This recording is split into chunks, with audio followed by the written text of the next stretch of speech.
TV Bharat Tamil நேயர்களுக்கு என்னுடைய பணிவான வணக்கம். நான் ரொம்ப தெளிவுபடுத்த வேண்டிய விஷயம்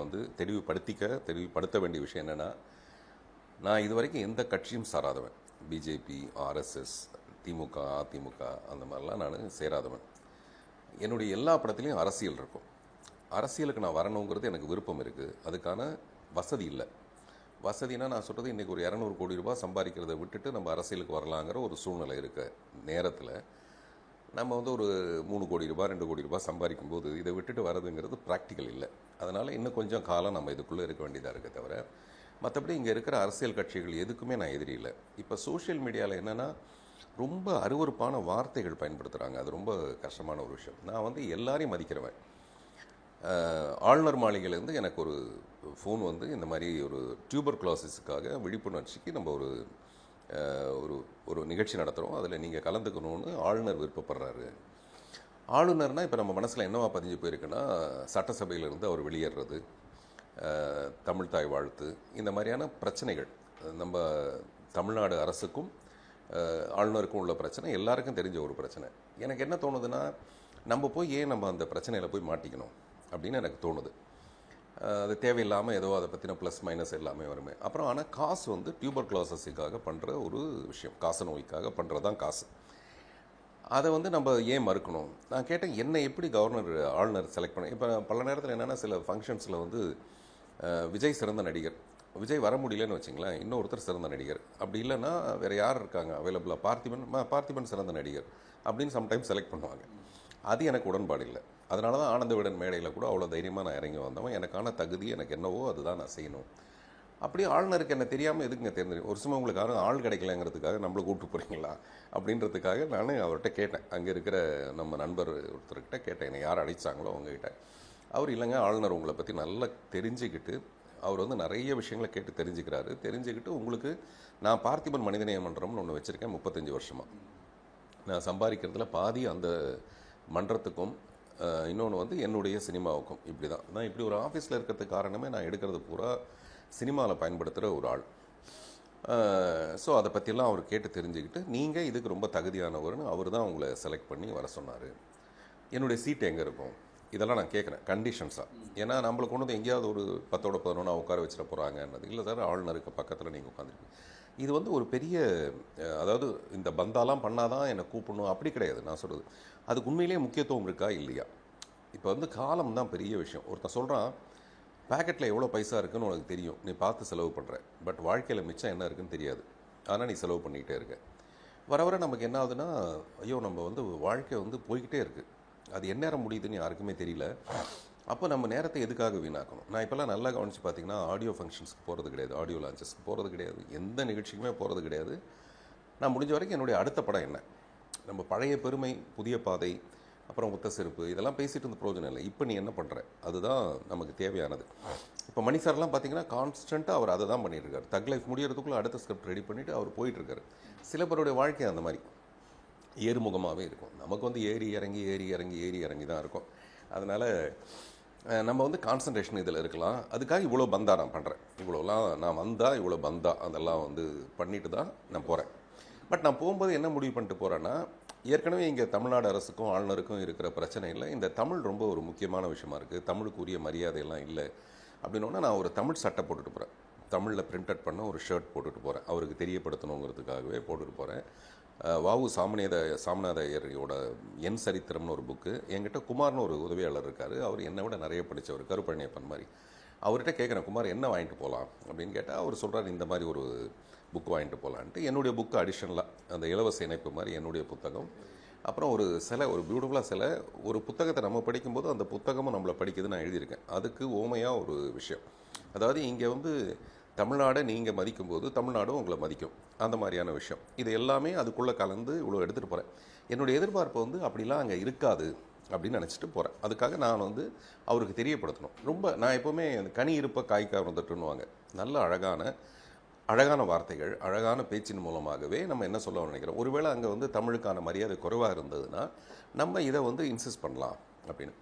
அதே மாதிரி கவர்னர் பீடின்னு ஒரு விஷயம், அது எங்கள் அப்பா பிடிச்ச ஒரு பீடி. எனக்கு ஒரே சிரிப்பு, கவர்னர் மாளிகைலேருந்து கூப்பிட்றாங்க, ஆனால் நம்ம என்ன பேசலாம். ஆனால் வழக்கமாகவே ஏதோ ஒரு குதர்க்கத்துக்குள்ளே ஒரு தர்க்கத்தை கொண்டு வந்துடுவேன். அப்படி கவர்னர் பிடி பற்றி பேசினா அது வந்து அது என்ன மாதிரியான விஷயமா இருக்கும். அதை பற்றி இல்லை, நான் ஒன்றும் பொய் சொல்லலை, உண்மையிலேயே எங்கள் அப்பா பிடிச்ச பேர் கவர்னர் பிடி, ஏன்டா அப்படி பேர் வச்சிங்க, இதை மாதிரியான விஷயங்களோட போயிட்டு அதை கலகலப்பாக்கிட்டு அந்த காசை சரியாக்கிட்டு வந்துடணும் அப்படின்னு போனேன். போனால் எனக்கு வந்து அங்கே கொடுக்கப்பட்டது ஒரு 10 நிமிஷம் வந்து நீங்கள் ஆளுநரோட தனியாக பேசலான்ட்டு. நான் அங்கேருந்து போன உடனே அவர் என்னை வரவேற்ற விதமே எனக்கு ரொம்ப சந்தோஷமாக இருந்தது. அது விக்கிபீடியாவில் இருக்கிறது பூரா முதல்ல முட்டாள்தனமான செய்திகள் என்னை பற்றி, என்னுடைய டேட் ஆஃப் பர்த்லேருந்து தூத்துக்குடியில் பிறந்தெல்லாம் போட்டிருக்காங்க. அது எத்தனை தடவை மாற்றினாலும் தூத்துக்குடிக்கு எனக்கு சம்மந்தமே கிடையாது. உப்பு போட்டு சாப்பிட்றேனே தவிர அதுக்காக தூத்துக்குடிக்கு எனக்கு சம்மந்தம் இல்லை, அவசியம் இல்லை. அதே மாதிரி நான் ஃபில்ம் இன்ஸ்டியூட்டில் படித்தேன், அதெல்லாம் நான் எத்தனையோ தடவை சொல்லி பார்த்துட்டேன், கேட்க மாட்டேங்கிறாங்க. அதை வச்சுட்டு என்னுடைய வயசை ஏதோ ஒன்றா கணக்கிடுறாங்க. என் மனசோட வயசு தான் என்னுடைய வயசு, நான் அப்படி தான் வச்சுருக்கேனே தவிர உடம்போட வயசு இல்லை அப்படின்னு. அவர் அங்கே போனோடனே எல்லாமே என்னுடைய பர்சனல் லைஃப்பில் இருக்கிற சில விஷயங்கள் எல்லாத்தையும் சொல்லி அவர் தன்னை பற்றி இந்த மாதிரி நானும் ஒரு விஷயம் நல்ல காரியம் பண்ணியிருக்கேன்னு அவர் சொல்கிறார். நான் வழக்கமாக இப்போ அந்த நல்ல காரியத்தை வெளியில் சொல்கிறது கிடையாது, ஆனால் அவரும் சொல்கிறார் நான் இந்த மாதிரிலாம் பண்ணியிருக்கேன். உங்களுக்கு எனக்கும் நம்ம இப்போ தான் ஃபஸ்ட் டைம் பேசுகிறோம், ஆனால் ஒரு 10 வருஷமாக பேசின மாதிரியான ஒரு தொடர்பு. யூனிவர்ஸை பற்றி நானும் பேசுவேன், அவரும் பேசுவார். அவர் ஒரு இடத்துல இருக்கார், அவருக்கான இடத்த அவர் தக்க வச்சுக்கிறதுக்கு அவர் என்ன செய்யணுமோ அதை செய்வார். அவர் சென்ட்ரல் கவர்மெண்ட்டை சார்ந்தவர் அப்படின்னா சென்ட்ரல் கவர்மெண்ட்டில் என்ன வருமோ அப்படி தான் எல்லாருமே. இப்போ டிஎம்கேல இருக்கவங்க பூரா டிஎம்கேக்காக தான் பேசுவாங்க, ஏடிஎம்கேல இருக்கவங்க ஏடிஎம்கே தான் பேசுவாங்க. இவங்க ஆட்சி நடத்தும் போது அவங்க வெளிநடப்பு செய்வாங்க, அவங்க ஆட்சி நடத்தும் போது இவங்க வெளிநடப்பு செய்வாங்க. இதெல்லாம் சகஜமான விஷயம். 2 விஷயம் இருக்குது இதில். 2 நியாயம் இருக்கும், ஒரு அநியாயம் இருக்கும். 2 பக்கமும் நியாயம் இருக்கும். அவங்கவுங்க ஆட்சிக்கு வரணும்னா அவங்களுக்கான விஷயத்தை பண்ணணும். அப்படி அவருக்கான பொசிஷன் என்னவோ அதில் செய்கிறார். அப்படி தான் நினச்சிட்டு போனால் எனக்கு ஒரு 10 நிமிஷத்தில் என்ன அவர் ரொம்ப அட்ராக்ட் பண்ணிட்டார். அதான் உண்மை. இது வந்து சின்சியரான விஷயம். நான் வந்து இதை நான் வெளிப்படுத்தணும்னு நினைக்கிறதுக்கான விஷயம். கொஞ்ச நேரத்தில் அவருக்கு எனக்கு ரொம்ப அவருக்கே என்ன அவருக்கு பிடிச்சி போன மாதிரி அவருக்கே என்ன ரொம்ப பிடிச்சி போய் அப்புறம் ஷர்ட்டை பார்த்தார். நைஸ் ஷர்ட் அப்படின்னாரு. அது எனக்கு ரொம்ப பிடிச்சிது. நான் என்ன ஃபஸ்ட்டு ஸ்டாம்ப் பண்ண வரணும் அது போய் ஸ்டாம்ப் ஆகுது, அவர் மைண்டில் போய் பதியுது. நைஸ் ஷர்ட், சத்தியமாக இதெல்லாம் நான் சொல்கிறதெல்லாம் அப்படியே உண்மை. இப்படியான ஒரு விஷயத்தோடு தான் நான் இங்கேருந்து அங்கே போனேன். அது ப்ரோட்டோக்கால் படி நாங்களாம் முன்னாடி போயிடணும். அதுக்கப்புறம் நான் ஒரு டீ கேட்டேன், டீயோ காஃபியோ கேட்டேன். அதுக்குள்ளே அவர் வந்துட்டார். அவர் வந்த உடனே அவரை வரவேற்று உள்ளே அனுப்பிட்டு எனக்கு அந்த காஃபிக்காக நீங்கள் வந்து காஃபி சாப்பிட வாங்கன்னு சொல்லிட்டு என்னை கூப்பிட்டாங்க. அவர் உள்ளே போயிட்டார். பரவாயில்ல, நீங்கள் காஃபி சாப்பிட்டுட்டு உள்ளே போகலாம்னா நான் காஃபி சாப்பிட்டுட்டு இருக்கும்போதே நீராறும் கடல் உடுத்தலேருந்து 2-3 பாரதியார் பாடல்கள் வரையும் கேட்டு, இப்போ நான் நடுவில் உள்ளே போக முடியாது, ஆனால் எனக்கு அந்த பாடல்கள் கேட்குது. என்னுடைய அபிப்பிராயம் மாறுது. ஐயோ, இங்கே வந்து தமிழுக்கு பயங்கர முக்கியத்துவம் இருக்குது. இவ்வளோ பெரிய ஒரு ஃபங்க்ஷனில் ஒரு தேசிய கீதத்துலேருந்து தமிழ் தாய் வாழ்த்துலேருந்து இன்னும் 2 பாரதி பாடல்கள் உட்பட அது வந்து என்னை, இது சினிமா மாதிரி தான், அது வந்து என்னை ரொம்ப டிஸ்டர்ப் பண்ணுது. என்னடா அது, நம்ம நினச்சது வேறு, இங்கே இருக்கிறது வேறு. நான் வேறு ஏதோ சொல்லலான்னு போகிறேன், ஆனால் இங்கே ஆல்ரெடி அதெல்லாமே இருக்குது. இது வந்து உண்மையான விஷயம். இதை நான் வந்து அப்படி ரசிச்சுட்டு அதுக்கப்புறம் நான் உள்ளே போகிறேன். அவரெல்லாம் மேடையில் உட்காந்ததுக்கப்புறம் வழக்கமாக அப்படி இருக்காது ப்ரோட்டோக்கால். நான் காஃபி சாப்பிட்டுட்டு உள்ளே போகிறேன். அவர் வாங்கன்னு சொல்லிட்டு கூப்பிட்டு பக்கத்தில் உட்கார வச்சார். உள்ளே நுழையும் போது பார்த்தேன் பாரதியாருடைய இவ்வளோ பெரிய ஒரு ஃபோட்டோ ஒன்று இருந்தது. அது முதல்ல எனக்கு, நான் என்ன வழக்கமாக வந்து நான் இப்போ கூட என்ன பேசுகிறேன்னு எனக்கு தெரியாது, நான் பாட்டில் பேசிகிட்டே இருப்பேன். சில நேரத்தில் அதில் சில தவறுகள் இருக்கலாம், எனக்கு தெரியாது. நான் மனசுலேருந்து பேசுகிறதுனால அதில் வந்து குற்றம் குறைகள் இருந்தால் கூட என் மனசுக்குள்ளே இருக்கிற குற்றமாக இருக்கலாமே தவிர நான் வேறு யாரையும் குற்றம் சுமத்தணுங்கிறதுக்காக இருக்காது. அது நான் பாரதியாரோட ஃபோட்டோ பார்த்த உடனே சரி நம்ம ஆரம்பிக்கிறதுக்கு இது சரியான விஷயம் அப்படின்லாம் முடிவு பண்ணிட்டு போகிறேன். நான் எங்கே போனாலும், இப்போ ஆனந்த விடன் ஃபங்க்ஷன் நான் சொன்ன மாதிரி எங்கே போனாலும் நான் யார், இப்போது என்னோட நிறைய சம்பளம் வாங்குகிற ஒரு பெரிய நடிகர் இருந்தால் கூட நான் என்ன நினைப்பேன்னா, எனக்கு ஒரு வாய்ப்பு கொடுக்கப்பட்டால் அந்த வாய்ப்பை நான் பிரமாதமாக நடிப்பேன். ஃபார் எக்ஸாம்பிள் 1000ல் ஒருவன் மாதிரியோ அழகி மாதிரியோ இந்த மாதிரி. எனக்கு வாய்ப்பு கிடைக்கலங்கிறது வேறு விஷயம், ஆனால் கிடைச்சா நான் என்ன பண்ணுவேன், அப்படியான விஷயங்கள் எனக்கு நிறைய. அந்த கர்வம் இல்லாமல் ஒருத்தன் கலைஞனாகவே இருக்க முடியாது. அது நீங்கள் எத்தனை கோடியில் வேணால் நீங்கள் சம்பளம் வாங்கலாம், நான் எவ்வளோ கம்மியாக வேணாலும் வாங்கலாம், ஆனால் நமக்கு அது இருக்கும். அந்த மரியாதை நம்ம மனசு, என்னையே நான் மதிக்கலன்னா அப்புறம் வேறு யார் என்ன மதிப்பாங்க. அங்கே போனால் என்னுடைய கம்பீரம் அதுவாக தான் இருக்குது. அப்புறம் எல்லோரும் பேசுகிறாங்க, எல்லோரும் இதை பற்றிலாம் பேசிகிட்டு இருக்காங்க. அப்புறம் நான் போகும்போது நான் போய் பேசுகிற விஷயம், நான் முதல்ல இதை கொடுத்துட்டு அவருக்கு பேசணுங்கிற. எல்லோரும் பேசினதுக்கப்புறம் தான் சால்வை அணிவிக்கிறாங்க. நான் சொல்கிறேன் இல்லை, நான் இதை கொடுத்துடணும், ஏன்னா இந்த புக்கு அவர் கைக்கு போயிடணும், அந்த சிலை அவர் கைக்கு போயிடணும், அப்புறம் தான் நான் பேசணும். இவ்வளோ தீர்மானமாக அங்கே போய் நான் பேச ஆரம்பிக்கிறேன். நான் முதல்ல சொல்கிறது வந்து தமிழின் ஆளுமை சுப்பிரமணிய பாரதிக்கு என் முதல் வணக்கம் அப்படின்னு ஆரம்பிச்சுட்டு, அந்த தமிழின் மாதிரியே தமிழக ஆளுநர் என்னுடைய மரியாதை அப்படின்னு சொல்லிட்டு his excellency the governor of Tamil Nadu அப்படி 2 வரி சொல்லிவிட்டு அவரை அப்ரிஷியேட் பண்ணிவிட்டு அதுக்கப்புறம் நான் பேச ஆரம்பிக்கிறதுல பூரா என்னுடைய அழுத்தம் திருத்தமான விஷயம்.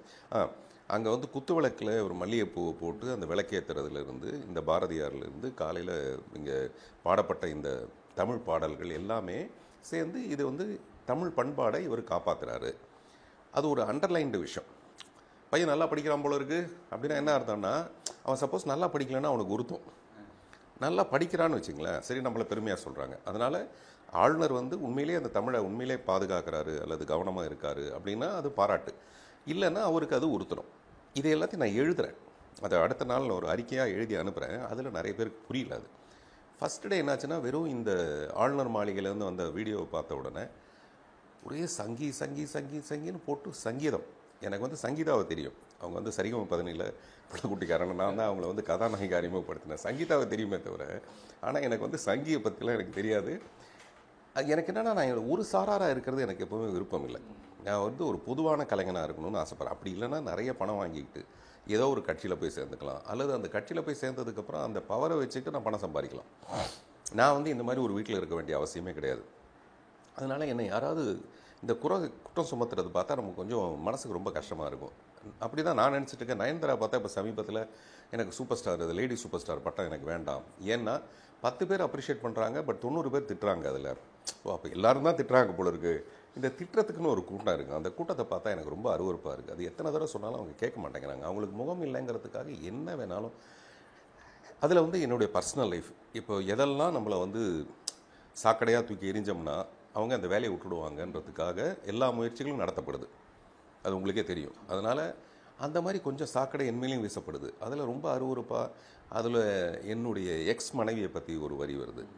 என்னென்னமோ அதை பார்த்தா நமக்கு என்னென்னா, ஐயோ இது நான் தானே தப்பு செய்கிறேன் ஒரு வேலை செஞ்சால், இல்லை எதுக்கு அவங்கெல்லாம் அவங்க பேர், எனக்கு எந்த வகையிலுமே சம்மந்தம் இல்லை, எதுக்கு அவங்க பேர் வருது அப்படின்னு நமக்கு ரொம்ப. இதுக்காக நான் உட்காந்து ஒரு அறிக்கை ஒன்று எழுதுகிறேன். ஆனால் அந்த அறிக்கையில் வெறும் வார்த்தைகள் தானே, இப்போ நான் பேசுகிற மாதிரி இருக்காது. அதில் சில தவறுகளை கண்டுபிடிக்கிறாங்க. ஸோ இப்படி இதுதான் நடந்தது. அப்புறம் அது நான் தெரியப்படுத்தின விஷயம் வந்து உண்மையிலேயே அவர் வந்து இதை பாதுகாக்கணுங்கிறது என்னுடைய விருப்பம். ஏன்னா நம்ம இருக்கிற தமிழ்நாட்டில் என்னுடைய மதர் டங் தெலுங்கு, எனக்கு நான் கூச்சமே பட்டது கிடையாது. ஆனால் நான் தமிழ் பேசுகிற மாதிரி இங்கே தமிழ்னு சொல்லிக்கிறவங்க கூட பேச முடியாது. அழகாக தமிழ் பேசுவேன். ஏன்னா எனக்கு சோறு போடுறது இந்த தமிழ்நாடு. இந்த தமிழ்நாட்டுக்கு என்ன உண்டோ அதான் நான்.